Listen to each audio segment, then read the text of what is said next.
Welcome to The Explainer. Today, we are jumping right into one of the most mysterious, maybe even confusing verses in the entire Bible, a prophecy that has had people scratching their heads for centuries.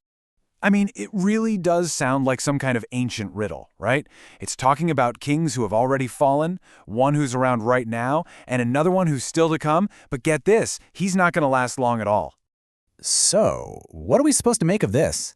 Fallen empires? Some mysterious future ruler? What is going on here?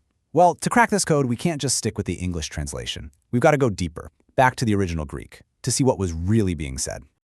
Okay, so this is where it gets really interesting. The key to this whole thing isn't some complex modern theory. It's hidden in plain sight, in 3 specific Greek words from the original text. And trust me, they change everything. The verse kicks off with this phrase, 7 kings. But when you hear kings, what do you think of? 7 specific guys with crowns like monarchs or presidents? Well, the original language paints a very different picture. So the Greek word here is basileis. And this is huge. It's not just talking about 7 individual people. It's pointing to something much, much bigger, like entire systems of authority. Think of them as different phases or eras of rebellious power that have popped up throughout history. Okay, so the verse then says 5 of these kings, or these systems, have fallen. Now, your mind might go to a huge battle, some sudden dramatic collapse. But once again, the Greek word here is super specific.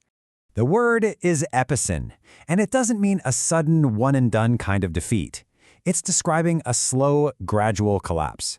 It's like these rebellious powers didn't just vanish in a puff of smoke. Nope. Their authority was broken, their plans fell apart, and they just steadily lost their grip over time.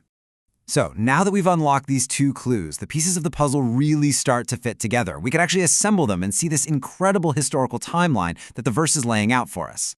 All right, so here it is, the whole story laid out. The 5 that are fallen, those are all the past systems of rebellion. We're talking ancient pagan empires, corrupt religious setups, all the ones that had already fizzled out by the time this was written. Then you have the one is, that's the power that was active in the writer John's own time, the Roman Empire. And finally, the other is a future version of this rebellion. But, and this is key, the prophecy has one more crucial thing to say about that final power. The prophecy is crystal clear about this. This last burst of opposition, this final power, its time is going to be cut short. And this detail, how brief it is absolutely vital to getting the main message. The Greek word they use is olegon. It just means a little while, or a short time. And look, this isn't just some throwaway comment. It's meant to show us that heaven has already put a stopwatch on any future rebellion. Even when it seems most powerful, it's really just operating on borrowed time. It's on a tight leash. And that brings us to the most important part of all, because this whole timeline of failing kings, believe it or not, isn't really the main point of the prophecy. It's actually just the backdrop. It's setting the stage for the real hero of the story. And right here, you can see the ultimate contrast. It's a total showdown. On one side, you've got these rebellious kings. Their power is temporary, it's fleeting, their big plans fail, and in the end, they just collapse. But on the other side, you have the Lamb, and his victory, it's absolute. His authority is supreme, and his kingdom lasts forever. The chapter itself makes this perfectly clear. Just a few verses later, it says that, these powers will team up and they'll try to fight, but their defeat is a done deal. It's guaranteed. And why? Because the Lamb they're picking a fight with is the Lord of Lords and King of Kings. I mean, it's not even a fair fight. So, okay, we've decoded the Greek, we've mapped out the timeline, but what does it all mean?